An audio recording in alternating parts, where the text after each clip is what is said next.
Hi friends, teach met में आप सभी का स्वागत है। हम लोग बीपीएससी प्रधान शिक्षक परीक्षा में आज प्रैक्टिस सेट 8 सॉल्व करेंगे, जिसमें आप लोग को 75 डीएलएड विषय से संबंधित प्रश्न होंगे और एग्ज़ाम में इसी प्रकार के प्रश्न पूछे जाते हैं। तो चलिए हम लोग देखते हैं कि इसमें कौन कौन से क्वेश्चंस हैं। हमारा पहला प्रश्न है कि बच्चे डैश को छोड़कर अन्य सभी के द्वारा लिंग भूमिकाएँ ग्रहण करते हैं। आपके ऑप्शन है ऑप्शन ए समाजीकरण, ऑप्शन बी संस्कृति, ऑप्शन सी ट्यूशन या फिर ऑप्शन डी मीडिया। तो देखिए, शिक्षण कक्ष में लिंग के आधार पर भेदभाव नहीं किया जाता है, यानी कि बच्चे ट्यूशन को छोड़कर अन्य सभी जगह जैसे समाजीकरण, संस्कृति, मीडिया आदि के द्वारा लिंग भूमिकाएं ग्रहण करते हैं। इस तरह से आपका सही आंसर हो जाएगा ऑप्शन सी। हमारा नेक्स्ट प्रश्न है कि सामाजिक आर्थिक रूप से वंचित पृष्ठभूमि से आने वाले बच्चों को कक्षा के माहौल की आवश्यकता होती है। ऑप्शन है आपके ऑप्शन ए उनके सांस्कृतिक और भाषाई ज्ञान को महत्व देता है तथा उनका उपयोग करता है। ऑप्शन बी उनकी भाषा के उपयोग को हतोत्साहित करता है ताकि वे मुख्य धारा की भाषा सीख सके। ऑप्शन सी बच्चों को उनकी क्षमताओं के आधार पर वर्गीकृत करता है या फिर ऑप्शन डी उन्हें अच्छा व्यवहार सिखाता है। तो यहाँ पे हमारा आंसर सही हो जाएगा ऑप्शन ए, क्योंकि किसी भी अगर सामाजिक आर्थिक रूप से वंचित पृष्ठभूमि से जो बच्चे कक्षा में आते हैं तो हमें उनके सांस्कृतिक और भाषाई ज्ञान को महत्व देना चाहिए, क्योंकि उसके आधार पे ही वो नई भाषा या फिर नए ज्ञान को सीख पाएंगे। और उनके भाषा को हतोत्साहित नहीं करना चाहिए, उन्हें कक्षा में अलग थलग नहीं करना चाहिए। इस तरह से हमारा सही ऑप्शन हो जाएगा ऑप्शन ए। हमारा नेक्स्ट प्रश्न है कि कक्षा में सृजनात्मक और प्रतिभाशाली बच्चों के लिए आवश्यक हस्तक्षेप निर्भर करता है। आपके ऑप्शन है ऑप्शन ए उन्हें अतिरिक्त समय दिए जाने पर, ऑप्शन बी उनके प्रति स्नेही होने के नाते पर, ऑप्शन सी उन्हें अन्य बच्चों को पढ़ाने की जिम्मेदारी देने पर, या फिर ऑप्शन डी शिक्षक द्वारा अनुकूलित और प्रेरक निर्देशन तरीकों के उपयोग पर। इसका सही जवाब है ऑप्शन डी, यानी कि कक्षा में जो सृजनात्मक और प्रतिभाशाली बच्चे होते हैं उनके लिए आवश्यक हस्तक्षेप शिक्षा द्वारा अनुकूलित और प्रेरक निर्देशन तरीकों के उपयोग पर निर्भर करता है। यानी कि कक्षा का सकारात्मक प्रोत्साहित करने वाला वातावरण बच्चों के अधिगम क्षमता को बढ़ाता है, जिससे वे नवीन संकल्पनाओं का अधिगम करने का अवसर प्राप्त करते हैं। ऑप्शन डी, ये गलत है। हमारा नेक्स्ट प्रश्न है कि मानकीकृत परीक्षणों की आलोचनाओं में से एक यह है कि ऑप्शन ए उनकी भाषा को समझना मुश्किल है, ऑप्शन बी परीक्षण बड़ी आबादी पर लागू नहीं किए जा सकते, ऑप्शन सी वे बच्चे की क्षमता की स्पष्ट तस्वीर नहीं देते हैं, या फिर ऑप्शन डी वे मुख्य रूप से मुख्य धारा की संस्कृति का प्रतिनिधित्व करते हैं और इसलिए पक्षपाती है। यहाँ पे हमारा ऑप्शन हो जाएगा सही ऑप्शन डी। मानकीकृत परीक्षण एक प्रकार का परीक्षण है जिसमें सभी परीक्षणकर्ताओं को समान प्रश्नों का उत्तर देने के लिए समान तरीकों से जवाब दिया जाता है और उन्हें मानक तरीके से चिन्हित किया जाता है, जो छात्रों या व्यक्तिगत छात्रों के समूह के सापेक्ष प्रदर्शन की तुलना करना संभव बनाता है। हमारा नेक्स्ट प्रश्न है कि अलग अलग सोच वाले पैटर्न उन बच्चों की पहचान करते हैं जो डिस्लेक्सिक है, सृजनात्मक है, प्रत्यास्थी है, या फिर ऑप्शन डी विकलांग है। इसका सही जवाब हो जाएगा ऑप्शन बी। अलग अलग सोच वाले जो पैटर्न होते हैं वो सृजनात्मक बच्चों के होते हैं। नेक्स्ट प्रश्न है एकाधिक बुद्धिमानी का सिद्धांत कहता है कि ऑप्शन ए बुद्धि कई प्रकार की हो सकती है, ऑप्शन बी पेपर पेंसिल परीक्षण सहायक नहीं है, ऑप्शन सी प्रभावी अध्यापन के द्वारा बुद्धि बढ़ाई जा सकती है, या फिर ऑप्शन डी बुद्धि तेजी से बढ़ाई जा सकती है। इसका सही जवाब है ऑप्शन ए, यानी कि गार्डनर जो है वो बहुप्रक्रिया सिद्धांत के अनुसार प्रत्येक व्यक्ति में 7 प्रकार की बुद्धि होने का दावा करते हैं। उनके अनुसार किसी में 2 या अधिक प्रधान यानी कि मुख्य प्रतिभा हो सकती है, वहीं कुछ व्यक्ति ऐसे होते हैं जिनमें 7 प्रतिभाएं संतुलित रूप में होती हैं। यानी कि अगर कोई अच्छा गाता है तो अच्छा पेंटर भी हो सकता है, अगर कोई साइंटिस्ट है तो वो अच्छा डांस भी कर सकता है। यानी कि हमारे अंदर 7 प्रकार की बुद्धि होती है गार्डनर के अनुसार। नेक्स्ट प्रश्न है कि निम्नलिखित में से कौन सा एक संवेग है, डर, ध्यान, उत्तेजना या फिर स्मृति। और इसका सही जवाब है ऑप्शन ए, डर जो है वह एक प्रकार का संवेग है। मनोवैज्ञानिक प्राइस के अनुसार संवेग यानी कि इमोशन ऐसी प्रबल अनुभूति होती है जिसमें मानसिक या संज्ञानात्मक एवं शारीरिक दोनों ही घटक पाए जाते हैं, जैसे कि प्रसन्नता, क्रोध, भय, चिंता, ईर्ष्या, आश्चर्य, शोक, दुख, प्रेम और घृणा। इन सब की गणना संवेगों के रूप में करते हैं। कुछ संवेग हमें सुखद एहसास कराते हैं तो कुछ संवेग हमें दुखद एहसास कराते हैं। नेक्स्ट प्रश्न है कि एक 3 साल का बच्चा बताता है कि दूध बूथ पर एक मशीन द्वारा दूध का उत्पादन करता है। निम्न में से कौन सा बच्चे की समझ का सबसे अच्छा स्पष्टीकरण प्रदान करता है? आपके ऑप्शन है ऑप्शन ए, बच्चे का जवाब दूध बूथ से दूध खरीदने के अपने अनुभव पर आधारित है। ऑप्शन बी, बच्चे ने गायों को कभी नहीं देखा है। ऑप्शन सी, बच्चे का परिवार बच्चे को प्रेरक वातावरण प्रदान नहीं करता। या फिर ऑप्शन डी, बच्चे को दुनिया का बहुत सीमित अनावरण या ज्ञान है। इसका सही जवाब हो जाएगा ऑप्शन ए, बच्चे जो हैं वो दूध बूथ से दूध खरीदने के अपने अनुभव पर आधारित कथन को बता रहे हैं कि दूध का उत्पादन दूध बूथ के एक मशीन द्वारा होता है। नेक्स्ट प्रश्न है कि निम्नलिखित में से कौन सा शिक्षक की भूमिका का सबसे अच्छा वर्णन करता है? ऑप्शन ए, एक शिक्षक को निर्धारित पाठ्यपुस्तक का पालन करना चाहिए। ऑप्शन बी, पाठ्यक्रम को समय पर पूरा करने के साथ साथ दोहराने के लिए पर्याप्त समय देना महत्वपूर्ण है। ऑप्शन सी, आराम के लिए जगह बनाना जहां बच्चे संवाद और पूछताछ के माध्यम से सीखते हैं। या फिर ऑप्शन डी, कक्षा में शिक्षक की सबसे महत्वपूर्ण भूमिका अनुशासन को बनाए रखना है। इसका सही जवाब है ऑप्शन सी, आराम के लिए जगह बनाना जहां बच्चे संवाद और पूछताछ के माध्यम से सीखते हैं, और यह एक शिक्षक की भूमिका का सबसे अच्छा वर्णन करता है। नेक्स्ट प्रश्न है कि निम्नलिखित में से कौन सी कक्षा समृद्ध शिक्षा को प्रोत्साहित करती है? आपके ऑप्शन है ऑप्शन ए, वह कक्षा जिसमें खुली गतिविधि कोने हो और विभिन्न प्रकार के बाल साहित्य खुली ताक यानी कि सेल्फ में रखी हो, जो दिन के किसी भी समय प्राप्त किया जा सके। ऑप्शन बी, अलमारी में अच्छी तरह से संगठित सामग्री वाली कक्षा जहां सामग्री को सप्ताह में एक बार मुक्त खेल के लिए बाहर लाया जाता हो। ऑप्शन सी, पाठ्य पुस्तक सामग्री द्वारा संचालित संरचित और योजनाबद्ध अधिगम वाली कक्षा। या फिर ऑप्शन डी, वह कक्षा जिसमें प्रदर्शित विभिन्न प्रकार की सामग्री बच्चों की पहुंच से परे हो ताकि सामग्री लंबे समय तक चलती रहे। और इसका सही आंसर है ऑप्शन ए, यानी कि बच्चों के खुले गतिविधि कोने हो और वहाँ पे बाल साहित्य उनके पहुँच में रखे हो और वे किसी भी समय में उनको प्राप्त कर सके। इसको हम लोग समृद्ध शिक्षा के अंतर्गत मानते हैं। Option A. नेक्स्ट प्रश्न है कि निम्नलिखित में से कौन सा कक्षा में पाठ्य पुस्तकों की भूमिका का सबसे अच्छा वर्णन करता है? वे एक राज्य या राष्ट्र में अधिगम में एकरूपता बनाए रखते हैं। ऑप्शन बी, वे अध्ययन के पाठ्यक्रम के बारे में शिक्षकों और माता पिता को मार्गदर्शन प्रदान करते हैं। ऑप्शन सी, वे संसाधन रहित संदर्भ में सबसे आवश्यक अधिगम संसाधन बनाते हैं। या फिर ऑप्शन डी, वे कक्षा में उपलब्ध संसाधन और संदर्भ सामग्री में से एक है। तो सही इसका आंसर हो जाएगा ऑप्शन डी। नेक्स्ट प्रश्न है, राष्ट्रीय पाठ्यचर्या फ्रेमवर्क 2005 यानी कि एनसीएफ 2005 ने अपनी समझ डैश से प्राप्त की है? व्यवहारवाद, रचनावाद, संज्ञानात्मक सिद्धांत। या फिर ऑप्शन डी, मानवतावाद। और इसका सही आंसर है ऑप्शन बी, एनसीएफ 2005 रचनावाद से अपनी समझ प्राप्त करता है। और एनसीएफ 2005 का उद्धरण रविन्द्रनाथ टैगोर के निबंध सभ्यता और प्रगति से हुआ है, जिसमें उन्होंने बताया है कि सृजनात्मकता उदार आनंद बचपन की कुंजी है, और उसे प्रोफेसर यशपाल की अध्यक्षता में देश के चुने हुए विद्वानों और विशेषज्ञों ने शिक्षक के लिए नई राष्ट्रीय चुनौती के रूप में देखा, यानी कि ऑप्शन बी।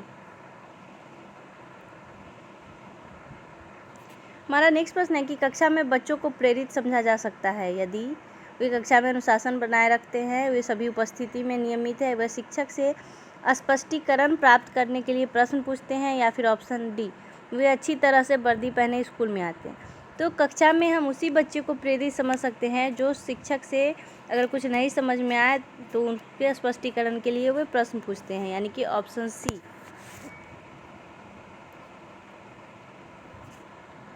नेक्स्ट प्रश्न है कि निम्नलिखित में से कौन सा बच्चों में अधिगम में सुधार के लिए सबसे उपयुक्त है? आपके ऑप्शन है ऑप्शन ए, शिक्षक को विभिन्न उदाहरणों और चित्रों का उपयोग करके विषय की व्याख्या करनी चाहिए।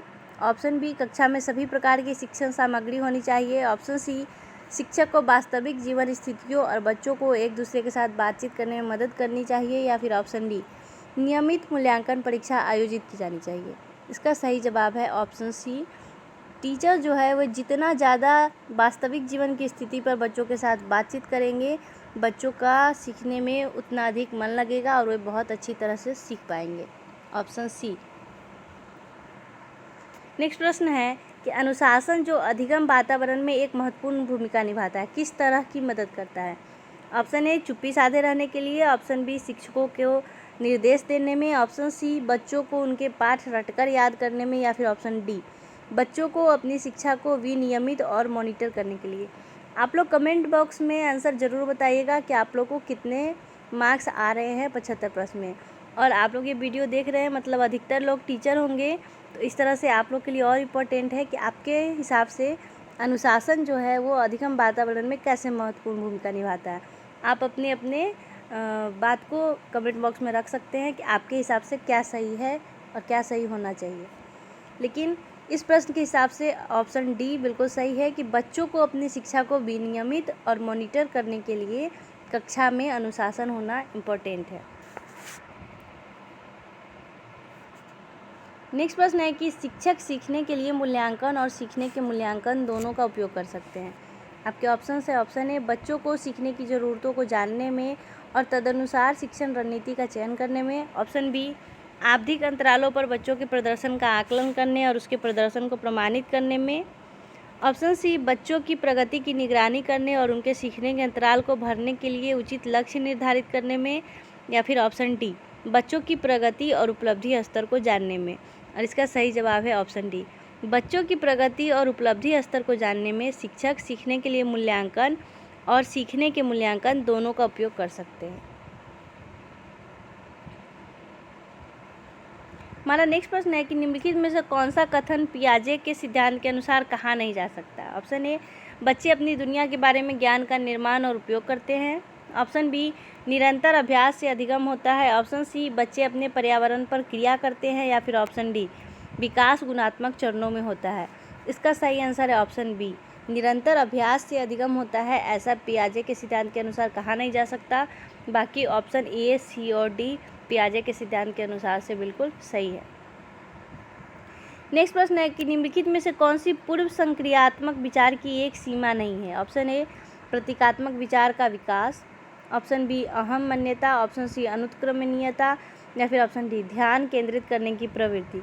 इसका सही आंसर है ऑप्शन ए प्रतीकात्मक विचार का विकास। पूर्व संक्रियात्मक अवस्था जो है वो 2 से 7 वर्ष तक की अवस्था होती है और इस अवस्था की 2 प्रमुख विशेषताएं होती है। पहला संवेदीगामक संगठन का संवर्धन और दूसरा कार्यों के आत्मीकरण का प्रारंभ, जिसमें संक्रियाओं का निर्माण होने लगे। तो हमारा ऑप्शन ए सही हो जाएगा। नेक्स्ट प्रश्न है कि डैश के अलावा निम्नलिखित कारणों से खेल युवा बच्चों के विकास में एक महत्वपूर्ण भूमिका निभाता है। यह उनकी इंद्रियों को उत्तेजित करता है, यह समय बिताने का सुखद तरीका है, वे नए कौशल हासिल करते हैं और सीखते हैं कि उन्हें कब उपयोग किया जा सके, या फिर ऑप्शन डी वे अपने शरीर पर निपुणता प्राप्त करते हैं। इसका सही जवाब है ऑप्शन बी यह समय बिताने का एक सुखद तरीका है। इसको छोड़ के बाकी तीनों कारण जो है वो इम्पोर्टेंट है कि खेल जो है वो युवा बच्चों के विकास में एक महत्वपूर्ण भूमिका निभाता है। नेक्स्ट प्रश्न है कि निम्नलिखित में से कौन सा प्रश्न बच्चों को गंभीर रूप से सोचने के लिए आमंत्रित करता है? आपके ऑप्शन से ऑप्शन ए सही जवाब क्या है, ऑप्शन बी क्या आप इसी तरह की स्थिति के बारे में सोच सकते हैं, ऑप्शन सी विभिन्न तरीकों से हम इसे कैसे हल कर सकते हैं, या फिर ऑप्शन डी क्या आप इसका उत्तर जानते हैं। इसका सही जवाब होगा ऑप्शन सी। अगर हम बच्चों को कोई प्रश्न को गंभीर रूप से सोचने के लिए आमंत्रित करना चाहते हैं तो हम उन्हें कह सकते हैं कि आप इसको अलग अलग तरीके से कैसे सॉल्व करेंगे, तो उनका जवाब भी अलग अलग आएगा और वो ज़्यादा सोचेंगे। नेक्स्ट प्रश्न है कि निम्नलिखित में से कौन सा विकल्प प्रगतिशील शिक्षा का सबसे अच्छा वर्णन करता है? प्रगतिशील शिक्षा का वर्णन थ्योमेटिक इकाइयाँ यानी कि नियमित इकाई परीक्षण रैंकिंग, व्यक्तिगत अधिगम, क्षमता समूह बनाना, छात्रों की लेबलिंग करना, ऑप्शन सी परियोजना विधि, क्षमता समूह बनाना या फिर रैंकिंग, या फिर ऑप्शन डी करके सीखना, परियोजना विधि और सहयोग से सीखना। यह प्रगतिशील शिक्षा का सबसे अच्छा उदाहरण है, ऑप्शन डी। नेक्स्ट प्रश्न है कि प्रगतिशील शिक्षा के बारे में निम्नलिखित में से कौन सा कथन बताता है कि शिक्षा स्वयं ही जीवन है?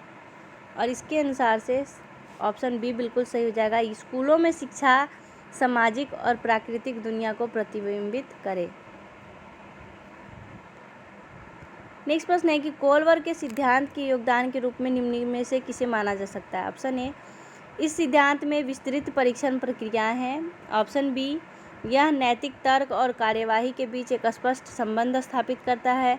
ऑप्शन सी, उनका विश्वास है कि बच्चे नैतिक दार्शनिक है। या फिर ऑप्शन डी, उनके सिद्धांत ने संज्ञानात्मक परिपक्वता और नैतिक परिपक्वता के बीच एक सहयोग का समर्थन किया है और यह कोलबर्ग के सिद्धांत के योगदान का रूप में माना जा सकता है। Option D.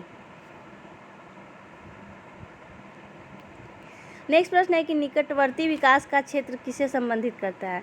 तो निकटवर्ती विकास का क्षेत्र संदर्भित करता है कि एक संदर्भ को जिसमें बच्चे सहयोग के सही स्तर के साथ कोई कार्य लगभग स्वयं कर सकते हैं, यानी कि 99 का बी बिल्कुल सही हो जाएगा। नेक्स्ट प्रश्न है कि निम्नलिखित में से कौन सा सतत और व्यापक मूल्यांकन से संबंधित नहीं है। यह शिक्षण अधिगम प्रक्रिया का अभिन्न अंग है। यह विभिन्न शिक्षा क्षेत्रों में बच्चों की उपलब्धि पर केंद्रित है। यह बच्चे को धीमे, खराब या बुद्धिमान के रूप में चिन्हित करने में उपयोगी होता है। या फिर ऑप्शन डी, इसे भारत के शिक्षा के अधिकार अधिनियम द्वारा अनिवार्य किया गया है। इसका सही जवाब है ऑप्शन सी, सतत और व्यापक मूल्यांकन बच्चों की लेबलिंग यानी कि रैंकिंग नहीं करता है। बाकी ये तीनों ए, बी और सी सही है, ए, बी और डी। नेक्स्ट प्रश्न है, डैश के अतिरिक्त बुद्धि के निम्नलिखित पक्षों को स्टर्नबर्ग के त्रितंत्र सिद्धांत में संबोधित किया गया है। इसका सही जवाब है ऑप्शन बी, सामाजिक बुद्धि का चर्चा स्टर्नबर्ग ने नहीं किया था। नेक्स्ट प्रश्न है कि हार्वर्ड गार्डनर का बुद्धि का सिद्धांत डैश पर बल देता है। सामान्य बुद्धि, विद्यालय में आवश्यक समान योग्यताओं, प्रत्येक व्यक्ति की विलक्षण योग्यता। या फिर ऑप्शन डी, शिक्षार्थियों में अनुबंधित कौशल। और इसका सही जवाब है ऑप्शन सी। नेक्स्ट प्रश्न है कि थ, प और च ध्वनियाँ हैं। ऑप्शन ए, रूपीम, लेखिम, शाब्दिम या फिर स्वनिम। इसका सही जवाब है ऑप्शन डी, स्वनिम ध्वनियाँ हैं थ, म और च। नेक्स्ट प्रश्न है कि कक्षा में जेंडर रूढ़िबद्धता से बचने के लिए एक शिक्षक को ऑप्शन ए, लड़के लड़कियों को एक साथ अपारंपरिक भूमिकाओं में रखना चाहिए। ऑप्शन बी, अच्छी लड़की अच्छा लड़का कहकर शिक्षार्थियों के अच्छे कार्य की सराहना करनी चाहिए। ऑप्शन सी, कुश्ती में भाग लेने के लिए लड़कियों को निरुत्साहित करना चाहिए। या फिर ऑप्शन डी, लड़कों को जोखिम उठाने और निर्भीक बनने के लिए प्रोत्साहित करना चाहिए। तो कक्षा में जेंडर रूढ़िबद्धता से बचने के लिए हम लोग को लड़के और लड़कियों को एक साथ और अपारंपरिक भूमिकाओं में रखना चाहिए। यानी कि जो पारंपरिक रूप से चलते आ रहा है, लड़कियां कमज़ोर होती है, लड़के मजबूत होते हैं, इसको नहीं निभाना है, बल्कि दोनों को समान आंकना है।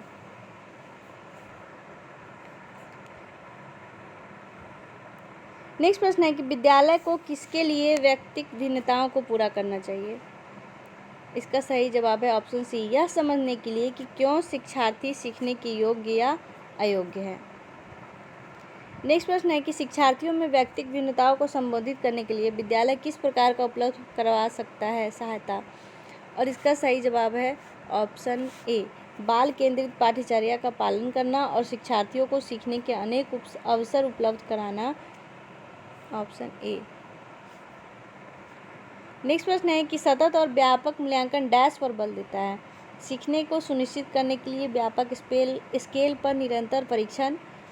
ऑप्शन बी, सीखने को किस प्रकार अवलोकित, रिकॉर्ड और सुधारा जाए। ऑप्शन सी, शिक्षण के साथ परीक्षाओं का सामंजस्य। या फिर ऑप्शन डी, बोर्ड परीक्षाओं की अनावश्यकता। और इसका सही जवाब है ऑप्शन बी, सीखने को किस प्रकार अवलोकित किया जाए और उसका रिकॉर्ड करना और उसको बच्चों को सीखने की प्रक्रिया में सुधार लाना। तो सतत और व्यापक मूल्यांकन इन्हीं तीनों बातों पर ध्यान देता है। नेक्स्ट प्रश्न है कि विद्यालय आधारित आकलन क्या है। शिक्षा बोर्ड की जवाबदेही कम कर देता है, सार्वभौमिक राष्ट्रीय मानकों की प्राप्ति में बाधा उत्पन्न करता है, परिचित वातावरण में अधिक सीखने में सभी शिक्षार्थियों की मदद करता है। या फिर ऑप्शन डी, शिक्षार्थियों और शिक्षकों को अगंभीर और लापरवाह बनाता है। और इसका सही जवाब है ऑप्शन सी, परिचित वातावरण में अधिक सीखने में बच्चों की मदद करता है। नेक्स्ट प्रश्न है कि सीखने की तत्परता डैश की ओर संकेत करती है। तो सीखने की तत्परता सीखने के सातत्य में शिक्षार्थियों का वर्तमान संज्ञानात्मक स्तर की ओर संकेत करती है। नेक्स्ट प्रश्न है कि एक शिक्षिका की कक्षा में कुछ शारीरिक विकलांगता वाले बच्चे हैं, तो निम्नलिखित में से उसके लिए क्या कहना सबसे उचित होगा। पहिया कुर्सी वाले बच्चे हॉल में जाने के लिए अपने समवयस्क साथी बच्चों से मदद ले सकते हैं। या फिर हम ये कह सकते हैं कि शारीरिक रूप से असुविधाग्रस्त बच्चे कक्षा में ही कोई वैकल्पिक गतिविधि कर सकते हैं। या फिर ऑप्शन सी, मोहन खेल के मैदान में जाने के लिए आप अपनी बैसाखियों का प्रयोग क्यों नहीं करते। या फिर ऑप्शन डी, पोलियोग्रस्त बच्चे अब एक गाना प्रस्तुत करेंगे। तो सबसे कहना उचित होगा ऑप्शन बी कि शारीरिक रूप से असुविधाग्रस्त बच्चे कक्षा में ही कोई वैकल्पिक गतिविधि कर सकते हैं। नेक्स्ट प्रश्न है कि डैश के अतिरिक्त निम्नलिखित सभी के कारण अधिगम अक्षमता उत्पन्न हो सकती है। किसके अतिरिक्त? सेरेब्रल डिसफंक्शन, संवेगात्मक विघ्न, ऑप्शन सी व्यवहारगत विघ्न, या फिर ऑप्शन डी सांस्कृतिक कारक। देखिए, सांस्कृतिक कारक किसी भी प्रकार से अधिगम में अक्षमता उत्पन्न नहीं करती है और सांस्कृतिक कारक के वजह से हम लोग नई नई चीज़ों को सीखते हैं। नेक्स्ट प्रश्न है कि एक समावेशी विद्यालय कैसा होगा। ऑप्शन ए, शिक्षार्थियों की क्षमताओं की परवाह किए बिना सभी के अधिगम परिणामों को सुधारने के लिए प्रतिबद्ध होता है। ऑप्शन ए बिल्कुल उसका सही जवाब है। नेक्स्ट प्रश्न है कि प्रतिभाशाली शिक्षार्थी को ऑप्शन ए ऐसे सहयोग की आवश्यकता होती है जो सामान्यतः विद्यालयों द्वारा उपलब्ध नहीं कराए जा सकते। शिक्षक के बिना अपने अध्ययन को व्यवस्थित कर लेते हैं। ऑप्शन सी, अन्य शिक्षार्थियों के लिए अच्छे मॉडल बन सकते हैं। या फिर ऑप्शन डी, अधिगम निर्योग्य नहीं हो सकते हैं। इसका सही जवाब होगा ऑप्शन ए। नेक्स्ट प्रश्न है कि डैश के कारण प्रतिभाशालिता होती है। आनुवांशिक रचना, वातावरणीय अभिप्रेरणा, या फिर दोनों का संयोजन, या फिर ऑप्शन डी मनोसामाजिक कारक। और इसका सही जवाब हो जाएगा ऑप्शन सी, आनुवांशिक कारण और वातावरणीय अभिप्रेरणा दोनों के कारण प्रतिभाशालिता होती है। नेक्स्ट प्रश्न है कि बच्चों में सीखने और सुनने के लिए अधिगम योग्य वातावरण के लिए निम्नलिखित में से कौन सा उपयुक्त है। आपके ऑप्शन है ऑप्शन ए, एक लंबे समय के लिए निष्क्रिय रूप से सुनना, निरंतर गृह कार्य देते रहना, ऑप्शन सी, सीखने वाले द्वारा व्यक्तिगत कार्य करना, या फिर ऑप्शन डी, शिक्षार्थियों को कुछ यह छूट देना कि क्या सीखना है और कैसे सीखना है। इसका सही जवाब हो जाएगा ऑप्शन सी, ऑप्शन डी, यानी कि कक्षा में बच्चों में सीखने और सुनने के लिए अधिगम योग्य वातावरण के लिए बच्चों को कुछ यह छूट देना चाहिए कि क्या सीखना है और कैसे सीखना है। नेक्स्ट प्रश्न है कि गति कौशलों में अधिगम निर्योग्यता क्या कहलाती है। डिस्प्रेक्सिया, डिस्कैल्कुलिया, डिसलेक्सिया, या फिर डिस्फेजिया। तो गति कौशल में अधिगम निर्योग्यता डिस्प्रेक्सिया कहलाता है। Option A.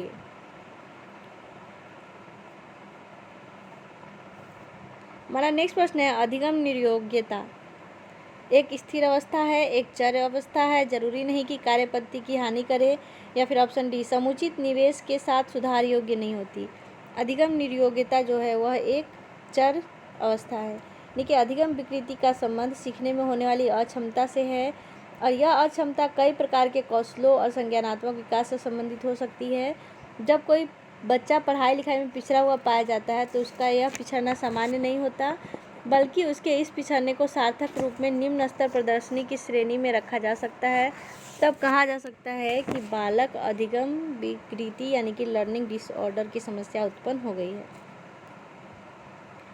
नेक्स्ट प्रश्न है कि डैश के अतिरिक्त निम्नलिखित समस्या समाधान की प्रक्रिया के चरण हैं। समस्या की पहचान, समस्या का छोटे हिस्सों में बांटना, ऑप्शन सी, संभावित युक्तियों को खोजना, या फिर ऑप्शन डी, परिणामों की आशा करना। इसका सही जवाब हो जाएगा ऑप्शन बी, समस्या का छोटे हिस्सों में बांटना समस्या समाधान की प्रक्रिया का चरण नहीं है। नेक्स्ट प्रश्न है कि यदि पूर्व प्राथमिक स्तर पर बच्चों को खोज करने की अनुमति दे दी जाए तो वे संतुष्ट हो जाते हैं कि जब उन्हें हतोत्साहित किया जाता है तो वे व्यथित हो जाते हैं। वैसा अपनी डैश की उनके अभिप्रेरणा के कारण करते हैं। तो ऐसा वे अपनी उपेक्षा को कम करने इनकी उनकी अभिप्रेरणा के कारण करते हैं। Option A. नेक्स्ट प्रश्न है कि सामाजिकरण क्या है। सामाजिकरण है ऑप्शन सी, समाज के मानदंडों के साथ अनुकूलन। ऑप्शन। नेक्स्ट प्रश्न है कि उद्देश्यों के आधार पर शिक्षण का प्रकार नहीं है। कौन सा नहीं है? चिंतन उद्देश्य, भावात्मक उद्देश्य, ज्ञानात्मक उद्देश्य, या फिर क्रियात्मक उद्देश्य। देखिए, ऑप्शन बी, सी और डी उद्देश्य हैं और चिंतन उद्देश्य कोई उद्देश्य नहीं होता है, तो ये हमारा गलत हो गया ऑप्शन ए। नेक्स्ट प्रश्न है कि निम्नलिखित में से कौन सा शिक्षण सूत्र नहीं है? ज्ञात से अज्ञात की ओर, अज्ञात से ज्ञात की ओर, प्रत्यक्ष से अप्रत्यक्ष की ओर, या फिर ऑप्शन डी पूर्ण से अंश की ओर। तो प्रत्यक्ष से अप्रत्यक्ष की ओर कोई शिक्षण सूत्र नहीं होता है। ऑप्शन सी हमारा गलत हो जाएगा। नेक्स्ट प्रश्न है कि प्रश्नोत्तर विधि का जनक किसे माना जाता है? मारिया मोंटेसरी, कॉल्डवेल कुक, फ्रोवेल, या फिर ऑप्शन डी सुकरात को। और इसका सही जवाब है ऑप्शन डी, प्रश्नोत्तर विधि का जनक सुकरात को माना जाता है। नेक्स्ट प्रश्न है कि सीखने से संबंधित तथ्य निम्नलिखित में से नहीं है। सीखना व्यवहार में परिवर्तन है, सीखना केवल विद्यालय में होता है, सीखना व्यक्तित्व के सर्वांगीण विकास में सहायक है, और सीखना एक सार्वभौमिक प्रक्रिया है। सीखना केवल विद्यालय में होता है, यह सही नहीं है, बाकी सब सही है। हमारा नेक्स्ट प्रश्न है कि गिलफोर्ड के अनुसार संवेगों का प्रकार नहीं है, प्राथमिक, द्वितीयक, नवीन, या फिर कृत्रिम। गिलफोर्ड के अनुसार कृत्रिम प्रकार का कोई संवेग नहीं होता है। नेक्स्ट प्रश्न है कि मनोवैज्ञानिक प्रवृत्ति की क्या मुख्य विशेषताएं हैं? तो मनोवैज्ञानिक प्रवृत्ति की मुख्य विशेषता सभी हैं। बाल मनोविज्ञान पर बल, बालक के व्यक्तित्व का आदर, व्यक्तिगत विभिन्नता के सिद्धांत पर बल, ये सभी जवाब हमारे सही हो जाएंगे। नेक्स्ट प्रश्न है कि मनोविश्लेषणवादी सिद्धांत के प्रवर्तक कौन है? तो मनोविश्लेषणवादी सिद्धांत के प्रवर्तक फ्रायड को माना जाता है। नेक्स्ट प्रश्न है कि निम्नलिखित में से वंश क्रम संबंधी प्रनियम है? प्रयासों का नियम, सीखने का नियम, समानता का नियम, या फिर स्वास्थ्य का नियम। इसका सही जवाब है ऑप्शन सी, समानता का नियम। नेक्स्ट प्रश्न है कि अवधारणा का विकास मुख्य रूप से किससे संबंधित है? तो अवधारणा का विकास बौद्धिक विकास से संबंधित होता है। Option A. नेक्स्ट प्रश्न है कि निम्नलिखित में से कौन सा रचनात्मक आकलन से संबंधित है? वार्षिक परीक्षा, प्रश्नोत्तरी व खेल, सत्र परीक्षा, या फिर डी इनमें से सभी। तो इसका सही जवाब है ऑप्शन सी, सत्र परीक्षा जो है वह रचनात्मक आकलन से संबंधित होता है। नेक्स्ट प्रश्न है कि शिक्षा मनोविज्ञान के मुख्य तत्व क्या है? बच्चे, सीखने की प्रक्रिया, अध्यापक, या फिर ऑप्शन डी इनमें से सभी। तो इसका सही जवाब है ऑप्शन डी, इनमें से सभी। नेक्स्ट प्रश्न है कि सर्वप्रथम मनोविज्ञान को किस विषय का अध्ययन करने वाले विषय के रूप में परिभाषित किया गया था? मन का अध्ययन, आत्मा का अध्ययन, चेतना का अध्ययन, या फिर ऑप्शन डी व्यवहार का अध्ययन। इसका सही जवाब है ऑप्शन बी, आत्मा का अध्ययन। नेक्स्ट प्रश्न है वृद्धि व विकास का मुख्य सिद्धांत है? तत्परता का नियम, एकता का नियम, व्यक्तिगत अंतर का सिद्धांत, या फिर ऑप्शन डी इनमें से सभी। इसका सही जवाब है ऑप्शन सी, वृद्धि और विकास का मुख्य सिद्धांत व्यक्तिगत अंतर का सिद्धांत है, इंडिविजुअल डिफरेंसेस। नेक्स्ट प्रश्न है पियाजे के अनुसार मूर्त संक्रियात्मक अवस्था का समय काल क्या है? आप सभी लोग को पता होगा मूर्त संक्रियात्मक अवस्था का काल है ऑप्शन ए 2 से 7 वर्ष। नेक्स्ट प्रश्न है कि बाल्य अवस्था में सामाजिक विकास के रूप में मुख्य है? सामाजिक चेतना का यथेष्ट विकास, यानी कि ऑप्शन ए। नेक्स्ट प्रश्न है निम्नलिखित में से जन्मजात अभिप्रेरक कौन सा नहीं है? प्यास, निद्रा, भूख, या फिर सुरक्षा। इसका सही जवाब है सुरक्षा, क्योंकि ये जन्मजात अभिप्रेरक नहीं होता। नेक्स्ट प्रश्न है कि अधिगम का शास्त्रीय अनुबंधन सिद्धांत किससे संबंधित है? अधिगम का शास्त्रीय अनुबंधन सिद्धांत